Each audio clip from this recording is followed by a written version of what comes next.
Have you ever seen a product that transforms any ordinary space into a dreamy underwater world in just 1 second? Meet the Kamau Immersive Ocean Projector, the mood light that's taking the market by storm. Over 100,000 sold and already the #1 bestseller online. Just plug in the USB and in 1 second.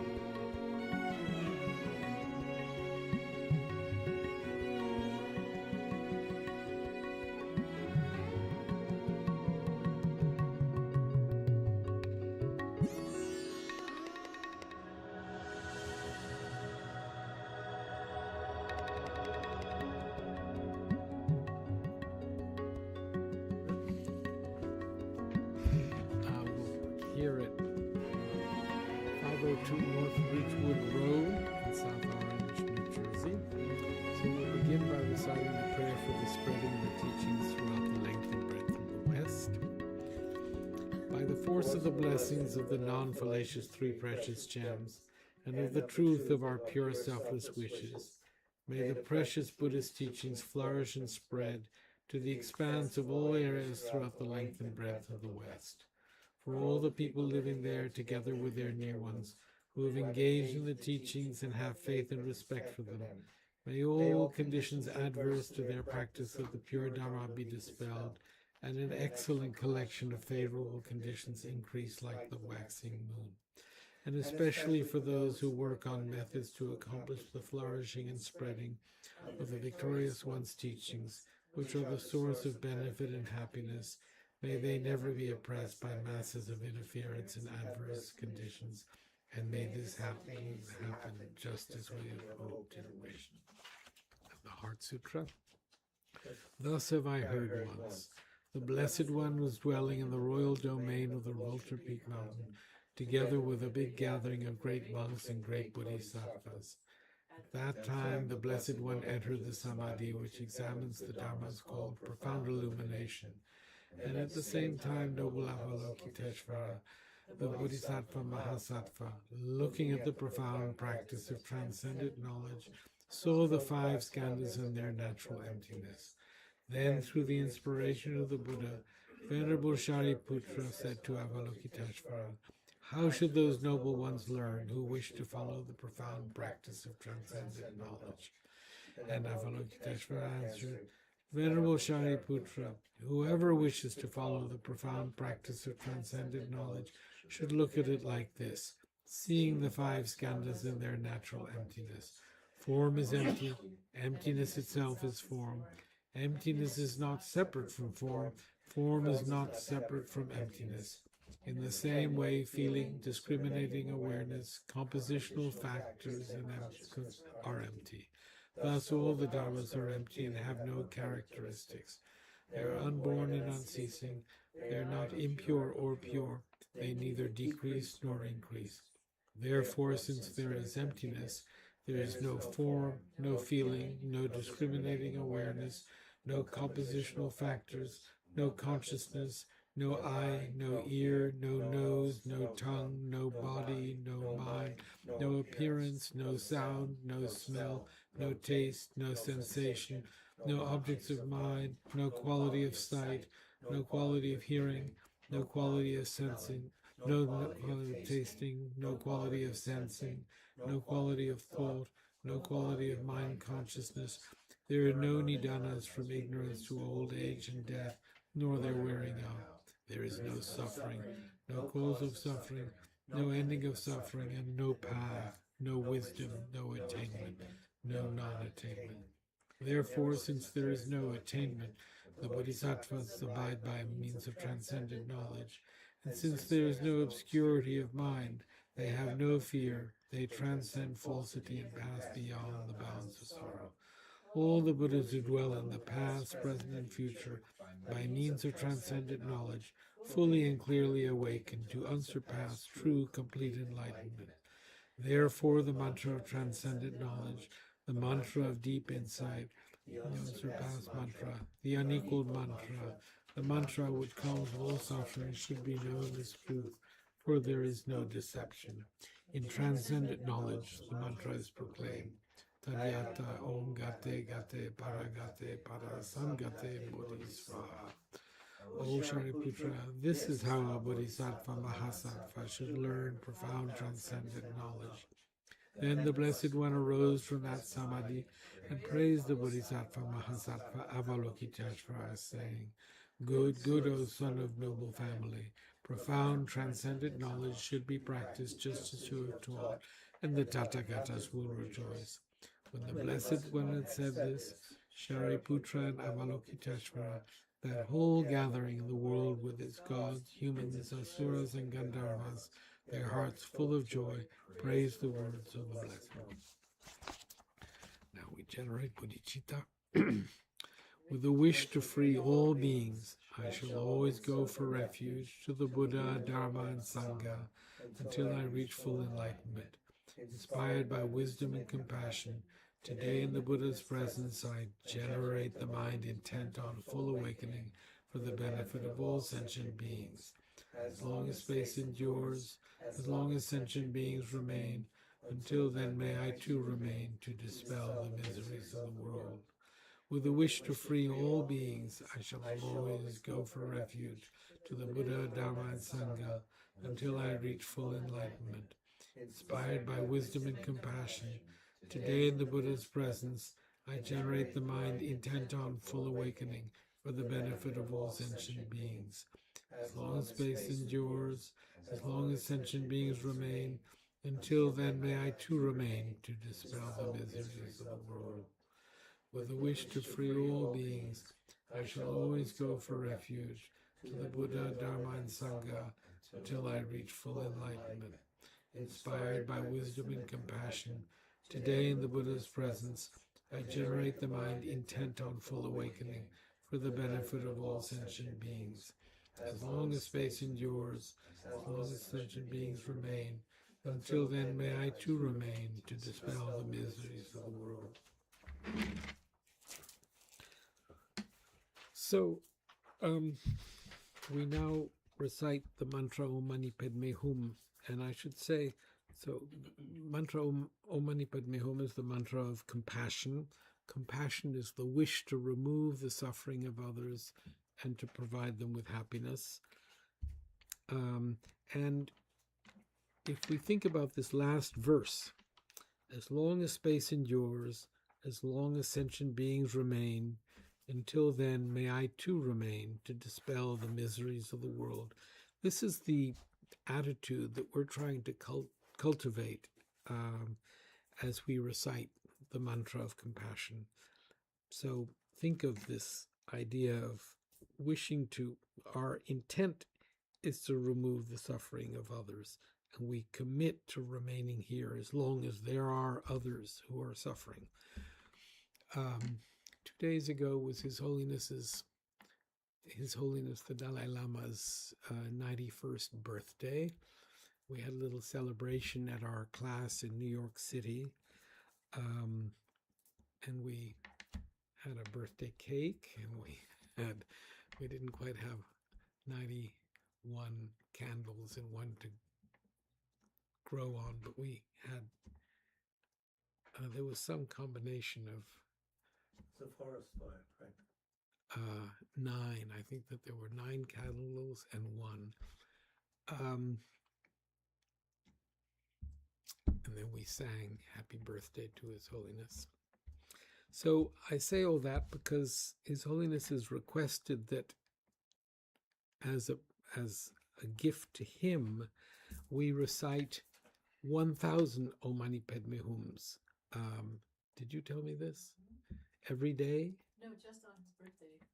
Okay, so maybe And of course, it's beneficial to do it anytime. So since we consider that everything is imputed, and since birthdays are this total arbitrary giving of some kind of importance to a day, 1 year, 365 and a quarter days, or every 365 days. Is that right? 365? I'll ask our mathematician here. Well, if we count, so there is something arbitrary about it. And so, and I should say in terms of arbitrary, the Tibetan way of counting births, when you are born, you are 1 year old. And then everyone on Tibetan New Year, everyone turns a year older. And people don't really celebrate their own birthdays. They all together celebrate Tibetan New Year. If you were born a week before Tibetan New Year, and you are 1 year old upon being born, then a week later, you become 2. So there's a very creative way of counting years. So if we decide that today is His Holiness's birthday, that's okay too. So we will recite Om Mani Padme Hum, and so as you're doing so, think, as long as space endures, as long as sentient beings remain, until then may I too remain to dispel the miseries of the world.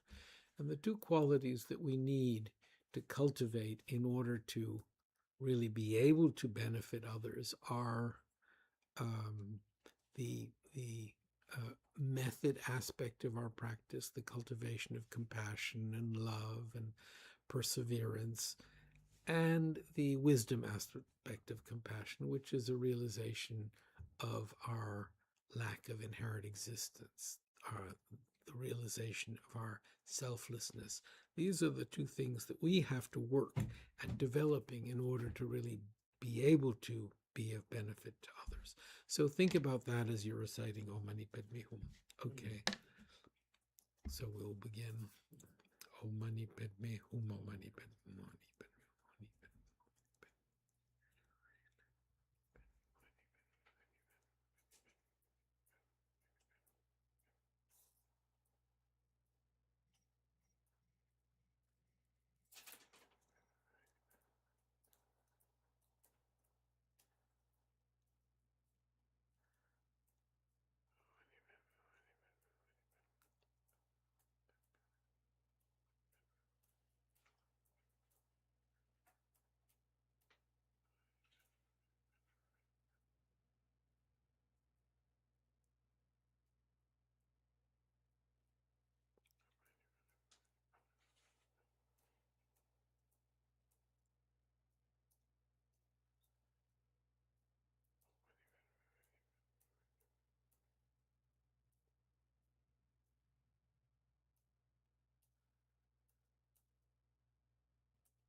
deep in me.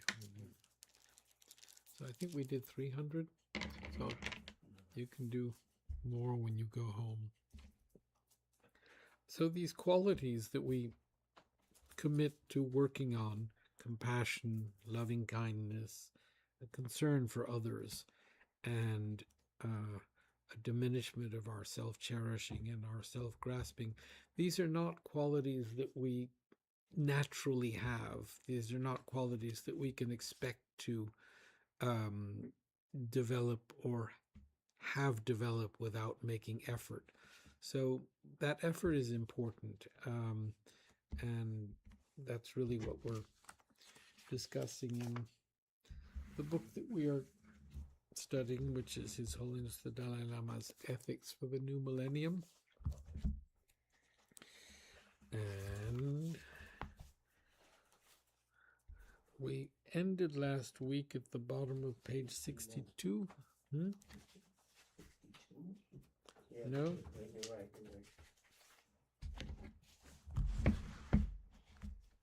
So I don't know if do we have extra copies? Darren? Yeah. Do we have extra copies of Ethics for the New Millennium that we can borrow from your library? So are you looking for one of these? Yeah. Yes. does- Here you go. Thank you so much. Did you? you I can listen. That's fine. okay? Thank you. All right. Thank you so much. So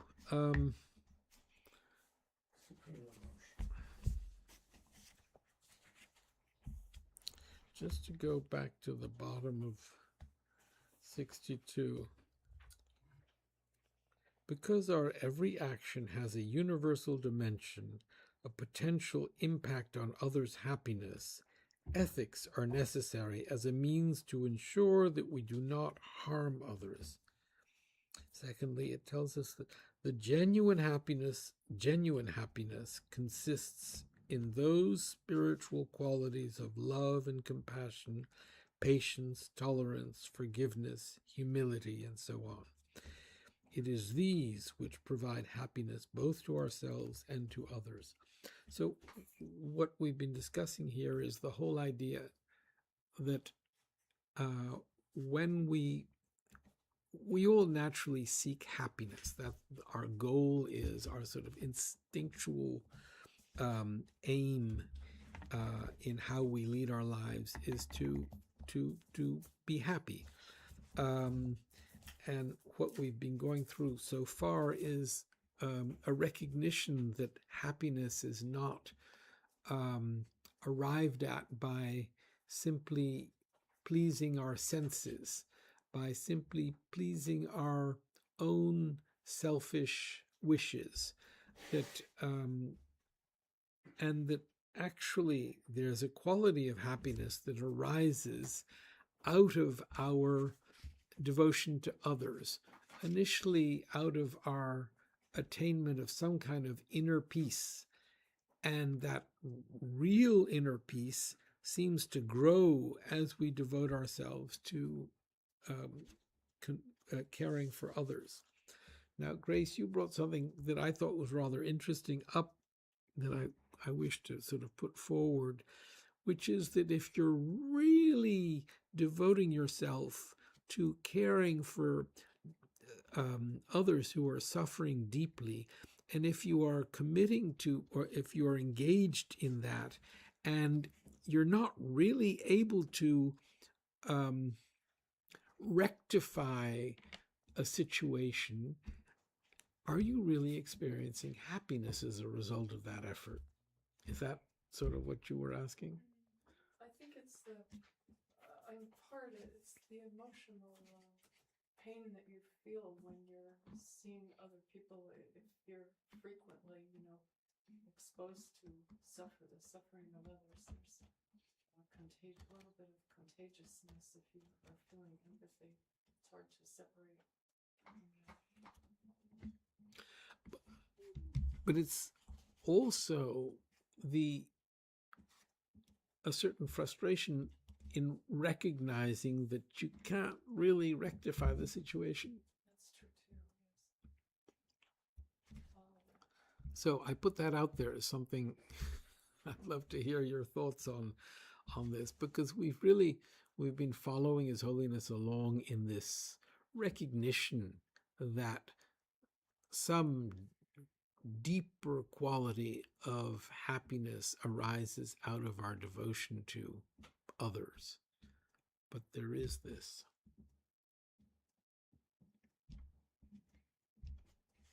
It's an acquired skill, an acquired mental skill. You have it in certain caregivers of the RNs, and so that after many years they have a knack of protecting their own emotions, yet being very kind going out. It's a developed thing. Some people maybe it's natural, but it's hard to do. With a member of your family, you have to care for day in and day out. You lose your temper, you do everything, but you have to constantly build yourself up. We can change. We don't have to be tightly selfish all the time. It's difficult. It's not a button to press. Anyway, that's what I found. I'm sorry. Go ahead. No. I'm an alcoholic, so when I go to Alcoholics Anonymous, it's very interesting. This was just coming up on Monday. A sponsor has to sponsor somebody that's an addict or an alcoholic, and all they could do is lead them to a sort of spiritual path. But a lot of times those folks could kill themselves. They could fall back into alcohol and addiction. So a really good sponsor has to learn to be very detached from the caring and the helping, which sitting here seems like a really Buddhist notion, to learn how to be detached from the emotions and the connection while you're really trying to help somebody. So that's my insight, I guess. And one of the things that caring for an alcoholic seems to entail is letting the person fall to the point where they seek help for themselves. Is that? Yeah, and there's also, this idea that, and this is with all alcoholics, you can't drag them into recovery. A lot of times you have to let the alcoholic hit the bottom, or the addict hit the bottom, and just be there with your hand to say, I know a way. Personally, it was somebody that was close to me at the time, this is 10 years ago, that said, basically, if you want any tips, and that was it. And I was like, yeah, I'll take some tips, So yeah, there is they have to find their way, right? But through love and compassion of that person, you can guide them to a better understanding of what's going on with themselves and help them heal. So the ingredient, the difficult thing that I think that you were bringing up is how the family member stops trying to help and lets the person get to a point where they seek help on their own. That must be a devastating recognition that you can't do anything, that you have to let the person fall to a point where they will turn around. Does that resemble the? That would be a really good example. So what's written has a certain simplicity. Life is far more complex, and the complexities that you've brought up and shared are important. And as I said to you, one of the, as we in this prayer, there was also inspired by wisdom and compassion. Today, in the Buddha's presence, I generate the mind intent on full awakening for the benefit of all sentient beings. Now, that aspiration, which we call bodhicitta, the mind of enlightenment, is an aspiration that comes out of a recognition that we aren't able to help all sentient beings, that we are limited, that we have to work on ourselves. And so the commitment that is made in this verse is a commitment to work towards the attainment of a state of enlightenment where I can better help others. And it comes out of a recognition that I'm not able to do it now, and I feel that we often think of a spiritual path as one in which we attain the ability to do, we attain some kind of I don't know, inner peace, abilities to be of benefit to others. And here what we're doing is working towards recognizing how far we have to go. And here the commitment is to a path that will ultimately lead to the ability to really be of benefit to others. And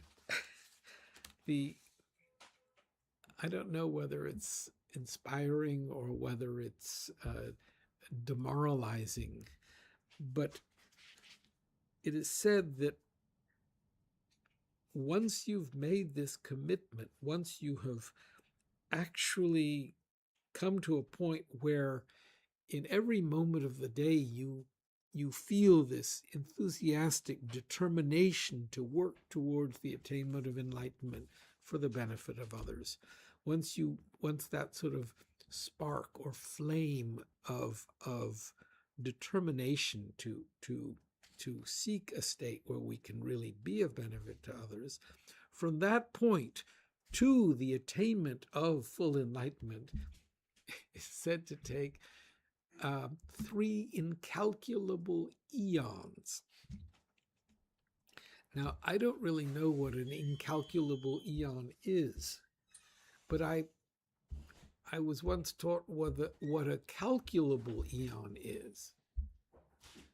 So a calculable eon, if you dig a pit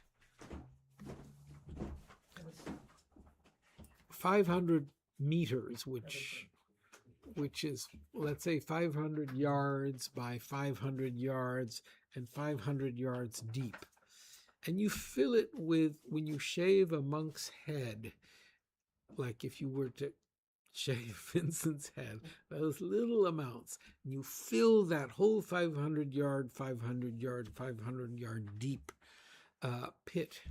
And if every 100 years you threw one hair out when it was empty, that would be a calculable eon, okay?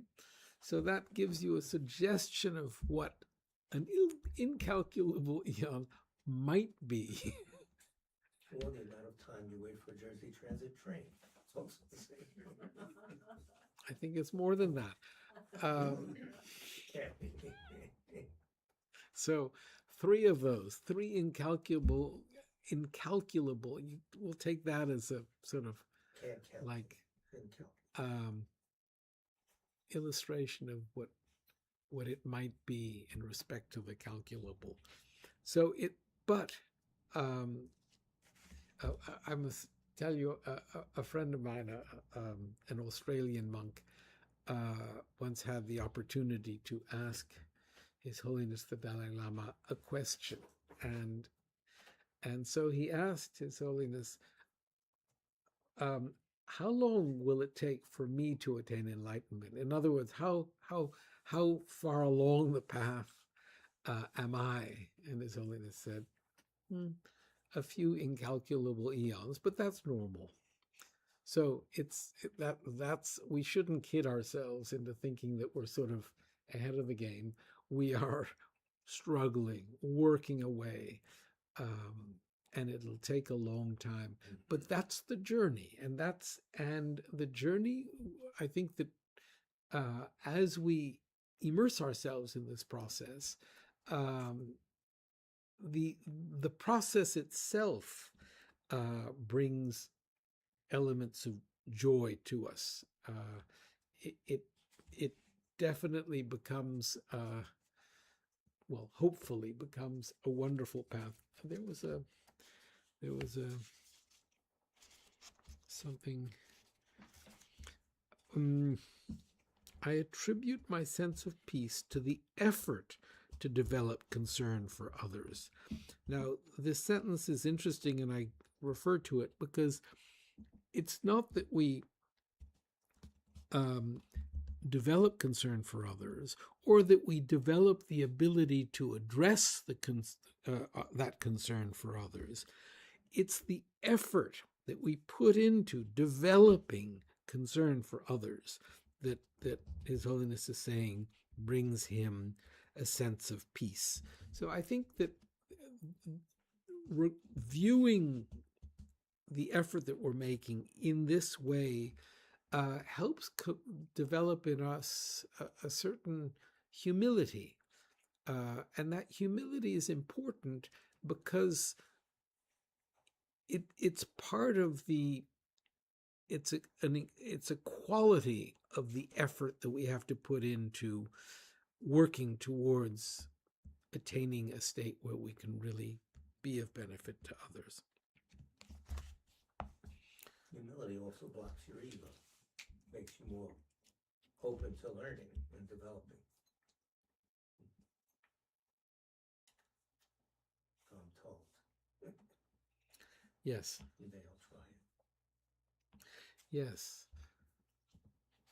Humility is, we have the extraordinary good fortune to have Rato Chungla Rinpoche as a teacher here.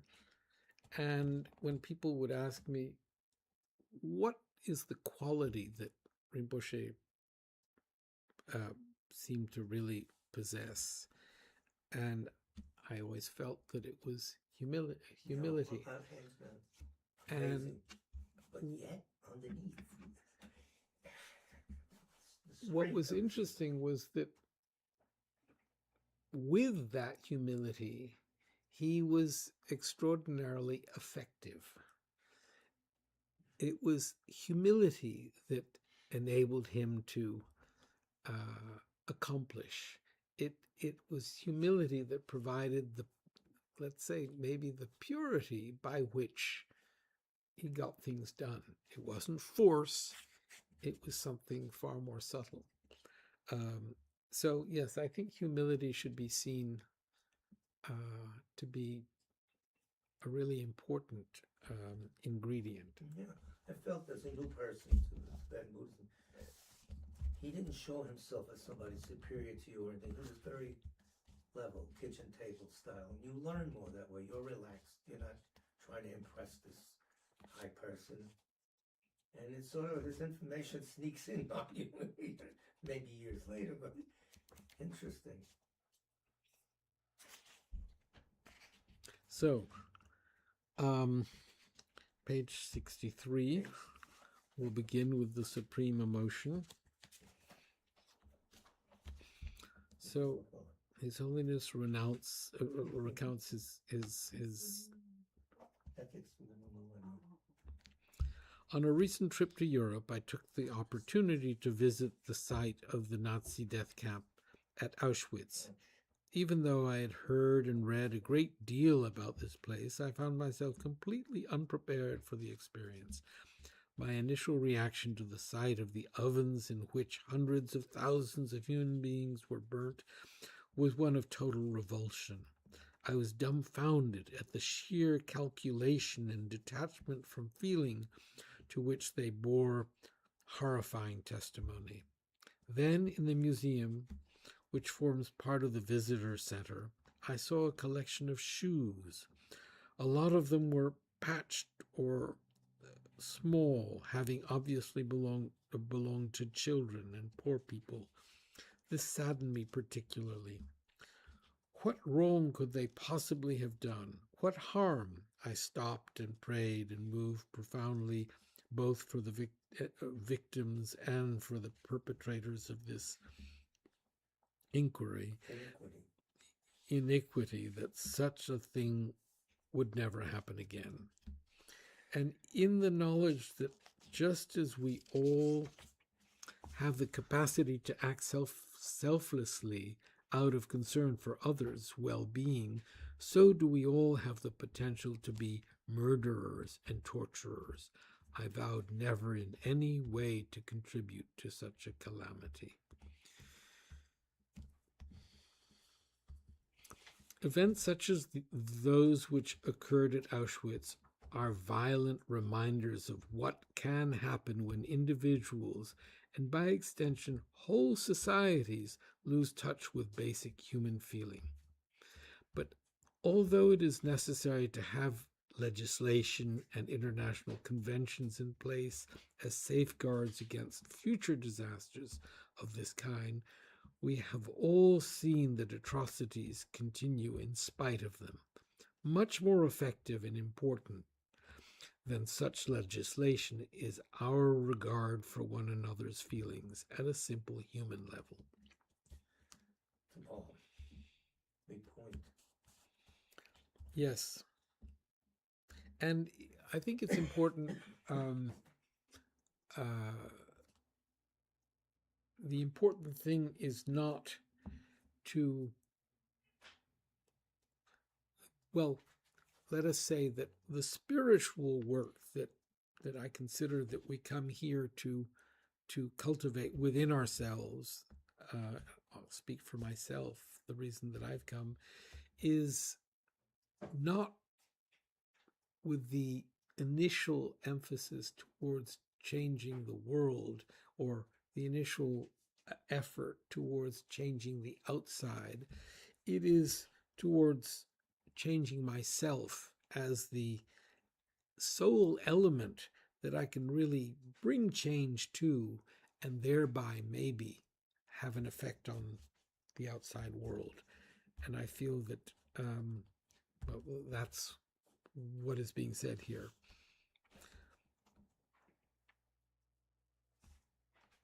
I remember on the side of a church, a big sign that said, "Many people try to change the world, few try to change themselves." And I think that's really important. When I speak of basic human feelings, I'm not only thinking of something fleeting and vague. However, I refer to the capacity we all have to empathize with one another, which in Tibetan we call Shendungelwe Misopa, translated literally as the inability to bear the sight of another's suffering. Given that this is what enables us to enter into and to some extent participate in others' pain, it is one of our most significant characteristics. It is what causes us to start at the sound of a cry for help, to recoil at the sight of harm done to another, to suffer when confronted with others' suffering. And it is what compels us to shut our eyes even when we want to ignore others' distress. Do you think there's a mistake there? Yeah. Open our eyes, maybe. Yeah.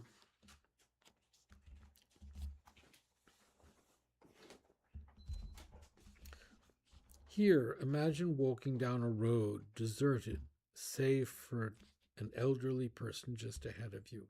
Suddenly that person trips and falls. What do? I have no doubt that the majority of readers would go over to see whether they might help. Not all, perhaps, but in admitting that not everyone would go to the assistance of another in distress, I do not mean to suggest that in those few exceptions, this capacity of empathy, which I've suggested to be universal, is entirely absent. Even in the case of those who did not, surely there will at least be the same feeling, however faint, of concern which would motivate the majority to offer their assistance. It is certainly possible to imagine people who, after enduring years of warfare, are no longer moved at the sight of others' suffering. The same could be true of those who live in places where there is an atmosphere of violence and indifference to others. It is even possible to imagine a few who would exult in the sight of another's suffering. So just as a comment here, we discussed in New York, in our class in New York, the mechanics of karma. And I don't think that someone's not caring, or someone's finding themselves in a situation where suffering is sort of accepted, and that suffering is sort of prevalent. Finding ourselves in such situations is itself a result of the way we have behaved in the past. According to the laws of karma, our actions, even small actions, cause us to repeat the action, engage in the same thought process and the resulting physical action more easily. And thereby, as we find ourselves, as we go along in this life and then even into the future, those mental tendencies, those physical tendencies that accompany or are motivated by the mental tendencies, become stronger and stronger. Not only are our own mental tendencies the result of our past actions, but the environments that we find that we are born into, the personalities of the people whom we live with or are surrounded by, the whole atmosphere that surrounds us is all the result of the way we have behaved in the past. And so an ability to accept the suffering that surrounds us, finding ourselves in situations where not only we but all others around us are callous about suffering, the challenges, the physical challenges that surround them. All of that would be the result of people having mistreated each other and having become comfortable with mistreating each other, and thereby having been born in situations where people mistreat each other, and our tendency to mistreat others is sort of ripe and strong.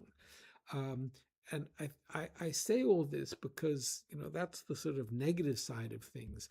On the positive side of things, if we work at developing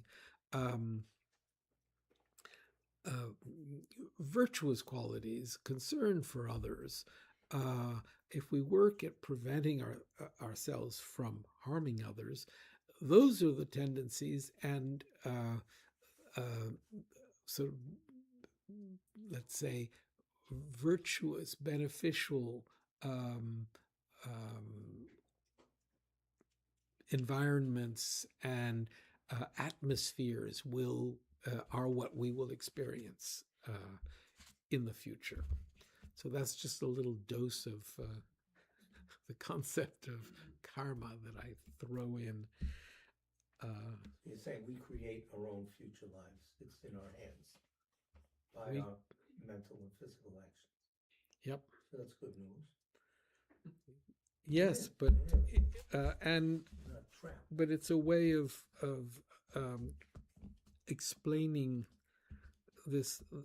The same could be true of those who live in places where there is an atmosphere of violence and indifference to others. That is something that is not arbitrary. That is something that those who are in that environment are responsible for, have caused. It is even possible to imagine a few who would exult at the sight of another's suffering, and that would be, I think that explains how that might come about. Yet this does not prove that the capacity for empathy is not present in such people. that we all, expecting perhaps only the most disturbed, accepting perhaps only the most disturbed, appreciate being shown kindness, suggests that however hardened we may become, the capacity for empathy remains. And yes, not only the capacity for empathy, but I think that people within those situations, even if those situations are caused by them, when they are experiencing suffering, their ability to appreciate the kindness that anyone may show itself is there and can become, let's say, a seed for changing their attitude.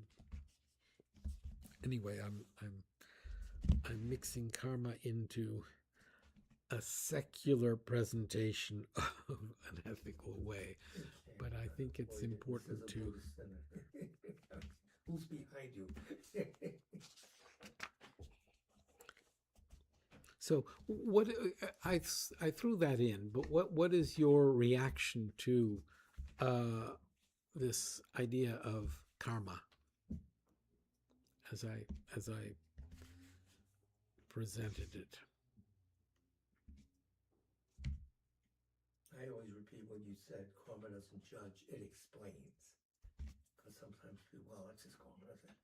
No, it just explains why this person is that way and why that person is this way. So there's a logic to it.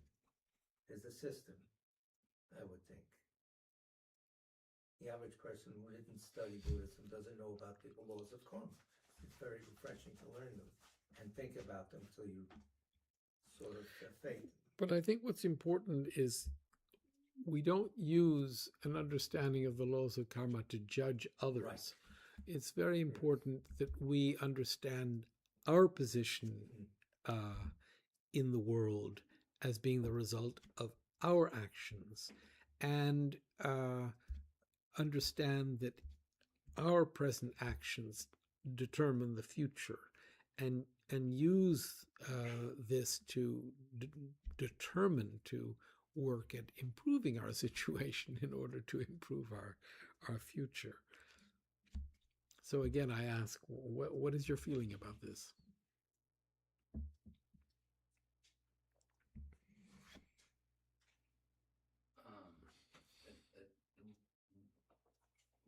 When people think of karma as judgment, I'm reminded of a story. I don't remember anymore who it's about, but it's some third Rinpoche. It's like third in the lineage. Who he was famous for having gone to a cave to meditate for 20 years, and somebody asked him at one point, do you remember your past lives? And he said, yeah, sure, I remember thousands of them. They were almost all in the lower realms. So I mean, the thing is that by the logic of this, you can't use it for judging people because it's all interchangeable. There's not like if whoever you see that can in the past or future life, that will be you. It's not, you can't, it's not that you can say that this person is better or worse. Everyone will go through every iteration of it. Mm-hmm. And has gone through every iteration. Every iteration of it. So I mean, by my point of it, so this person, this Rinpoche, was regarded as like this incredibly holy being, right? Very good karma. When they asked him, what about your past lives? So he said, sure, they're almost all in the lower realms. But that was bad karma. One healthy thing about understanding karma is it takes away the why me attitude you have. So-and-so has this, why not me? So-and-so got that, why not? That's dangerous. But when you realize I created a cause for me to be such a miserable person right this instant, so a cause is ripening. So it does take, it makes the situation workable anyway. It doesn't numb you like that feeling of why me, which is claustrophobic. You don't. It puts all the responsibility of our spiritual journey on our own shoulders. Yes. And that's where it belongs. That's the only place it can be. Right. You can't farm it out. Everyone hire a consultant to get rid of it. No. I find it, I've never found it to be a motivating force, thinking of karma. Like in this life, I can work towards my comfort when I'm very aged, when I'm in my 90s, if I live that long. I mean, I can see working towards that, but memory is such an important part of our sense of self, and there is, at least for me, no memory of past lives, and my future consciousness in the next life won't remember me in this life. So it seems like an incredible disconnect, and that whatever good karma I make now will be a gift to some future being, but not for me. It's not me. I don't identify with that. But you can identify with the idea that as a result of virtuous actions today, you'll be maybe a little more at peace and happy tomorrow? Mm-hmm. Sure, yeah. Just the reincarnation part of it, the continuity of consciousness without memory makes it difficult for me. How about going back? The idea that many of your instincts, many of your habits, many of your perspectives and views might come from the past? Yeah, I do. I think that's really possible, that since I do agree with that. But whatever habitual tendencies I'm developing now, I would try to do it out of empathy as a good motivator, but the motivator of it being me in the future life, it just doesn't feel like me without the memory. So whoever might result, whether it's you or Yes. do it for the next guy. Yeah, it's like a gift to someone else. Almost. For yourself. Yeah. But I think that simply doing it for tomorrow, I mean, whatever little bit of discipline that we instill in ourselves today does lead to tomorrow, to, so whatever happens at the time of our death, you can just sort of hope that it might benefit whatever happens next. But you have a long time before then. I think if you're falling asleep, if you're trying to fall asleep, and you know that when you fall asleep you will have bad dreams, I think you will have a bad time falling asleep. I think when I am dying, I'd like to know that I have done within reason what I could. I mean, I understand this thing of like, I mean, to me, yes, like, I mean, I think of myself as the thing in this life, not whatever continues. I mean, I understand that kind of like, philosophically, there's an issue of what the referent of the word me is here. That's kind of the crux of the point. But yeah, I mean, I associate with the me of this life, not with the me that continues from life to life. I mean, associating with the me that continues from life to life, I think is a very high attainment. No, but you could, as we just said, and you probably do recognize that whatever me you are experiencing now has come about as a result of past. Yes. I mean, it's a sort of, I mean, you can think of it as an investment in the future, but to me, it's also just like I am gonna die. and when I do, More. I you know, I want. So if you are convinced that there will be a future life, then I think I imagine that me sitting here today, okay, you know, it's sort of abstract, but like I think if I'm dying tomorrow, I think I will feel it as less abstract. But if I'm dying tomorrow, it's too late. Why? Well, I mean, you can still do something.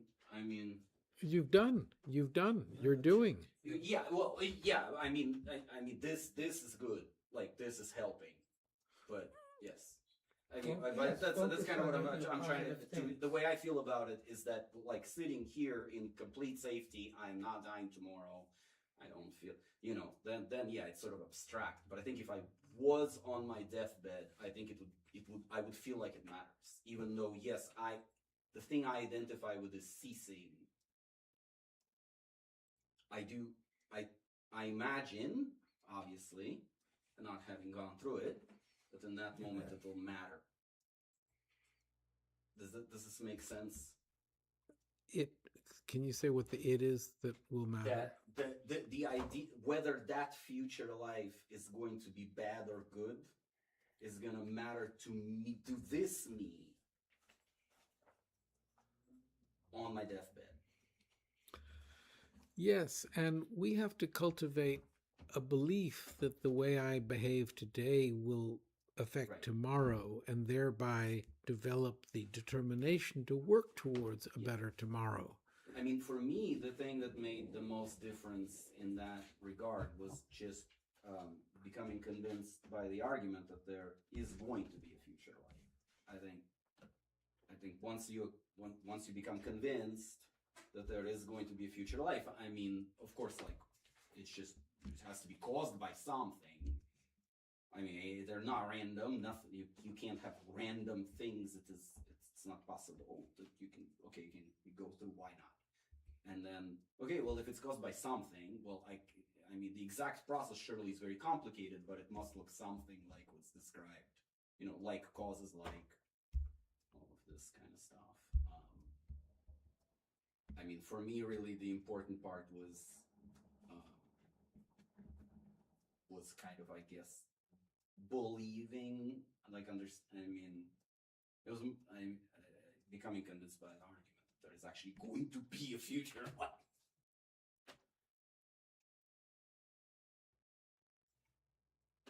Well, I think that it's important that we, of course, we can work towards a future life, but that we work towards, tomorrow, next month, that we put the effort into developing the positive momentum in this life. That's what. These are the same, right? It's the Yeah. same. Same continuum. You're not dead yet. Well, but I mean, like the things that you would do for a better tomorrow are the same things that you would do for a better future. And a better today. These And- are not in conflict. No, but at the time that we are facing death, it's too late to do anything about anything. We have to do it now. And what's the only thing that helps you at death? You have to.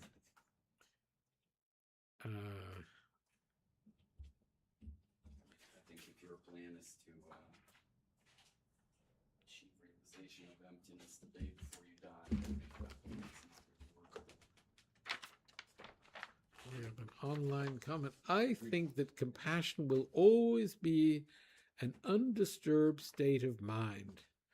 The frustration comes when my expectations are not met. Attachment to my expectations causes frustration. So I think that compassion will always be an undisturbed state of mind. So I think that So it's having it means your mind's always undisturbed. Is that what he's trying to say? that See? compassion itself, that if we have compassion, that is an undisturbed state of mind. Frustration comes when my expectations are not met. Attachment to my expectations causes frustration. Good thinking.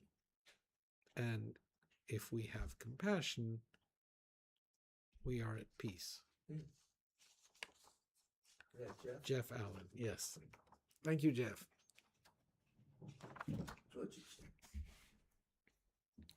So, Names? yes, we have a few names. Jane showed up. So when we end, we say a prayer. We remember the qualities of the Buddha, the teacher, the Dharma, the doctrine, and the Sangha, the community of practitioners. And we dedicate our remembering these virtuous qualities to the deceased. Lobsang Ransen, Lobsang Palden, Ahmad Abrams, Mimi Lee Potemkin, Brenda Horowitz, Irina Eisenstein. She, my dad's sister. Yeah. And the one related himself. We don't know the name. Yes, do you need his name? Yes. Oh, hold on. Where's my phone? Sorry. One second. Take your time. There's many lines.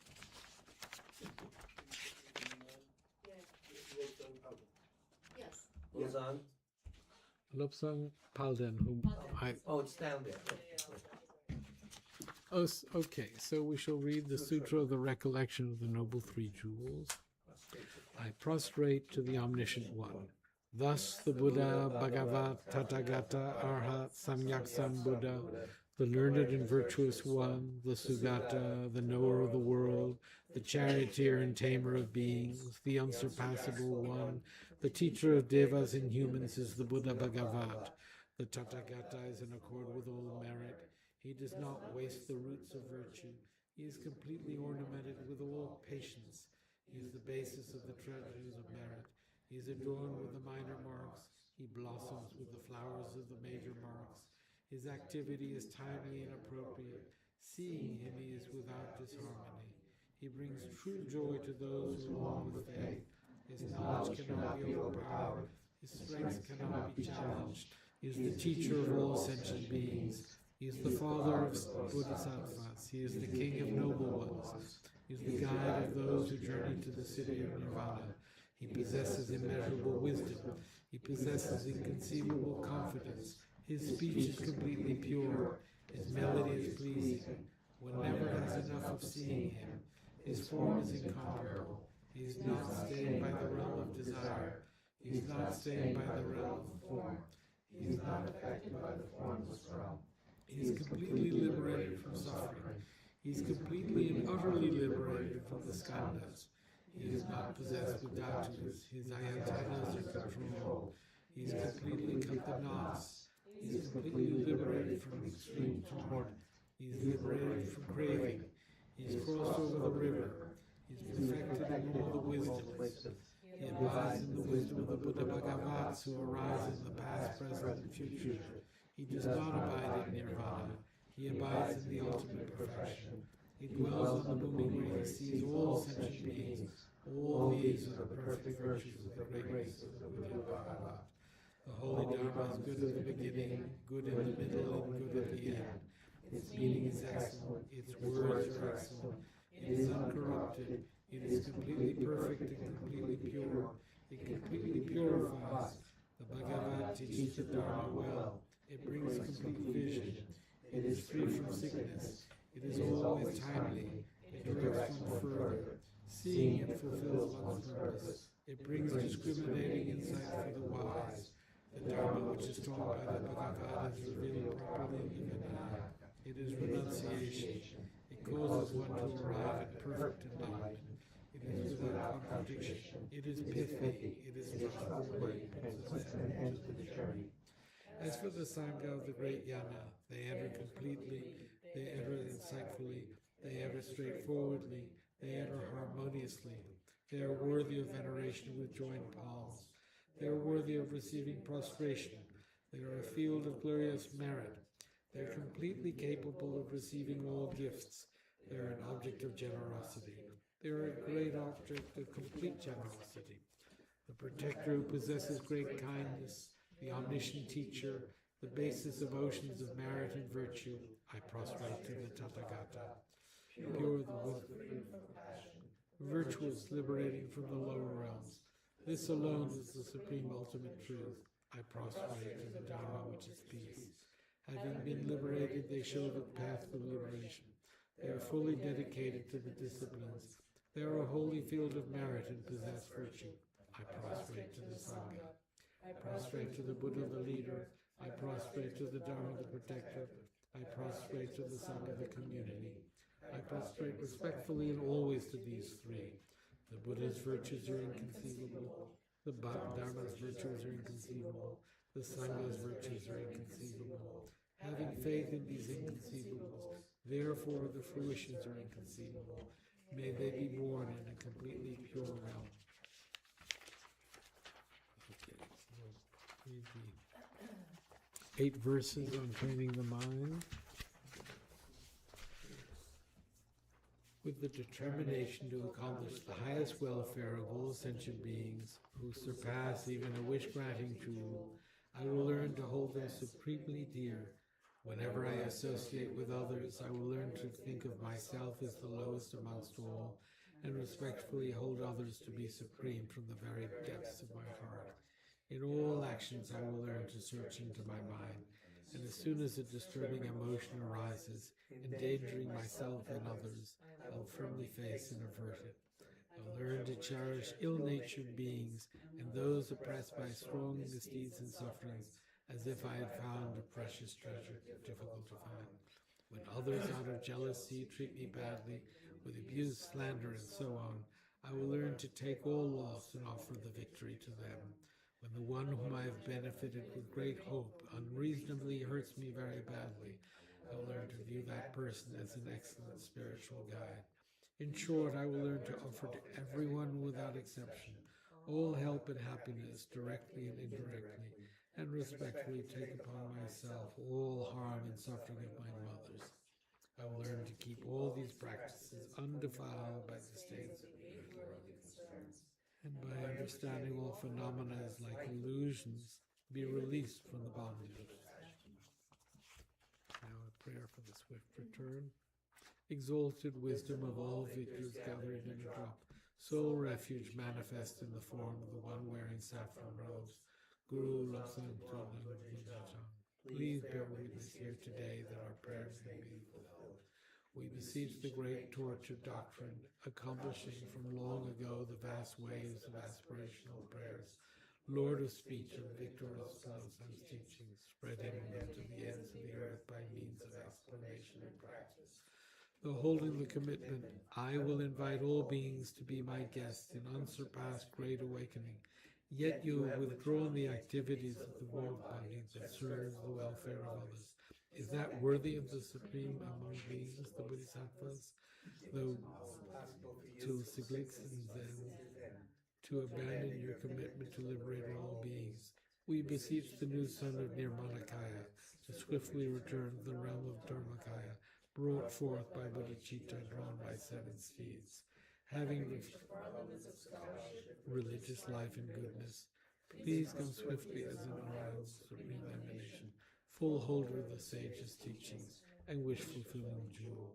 Return as the glory of Losang Tenpe, magnificent truth of the 3 precious jewels, Mahakala, Karmanyama, and Srimati Devi, and the ocean of Dharma protectors. May you spontaneously fulfill our wish, the swift blossoming of the reincarnation's fresh moonlight face. Thank you very much. So, on Saturday at 1 o'clock here in New Jersey at 502 North Ridgewood Road, we will have a White Tara ceremony, which you are all welcome to, and afterwards we will celebrate lunch. So please feel welcome to come here Saturday. And then next Monday in New York City, 151 West 30th Street on the 3rd floor, we have at 7 o'clock in the evening class. Okay, thank you. And next week, Wednesday. So that's Monday night, New York, Wednesday night, New Jersey. And every other Saturday, 1 o'clock.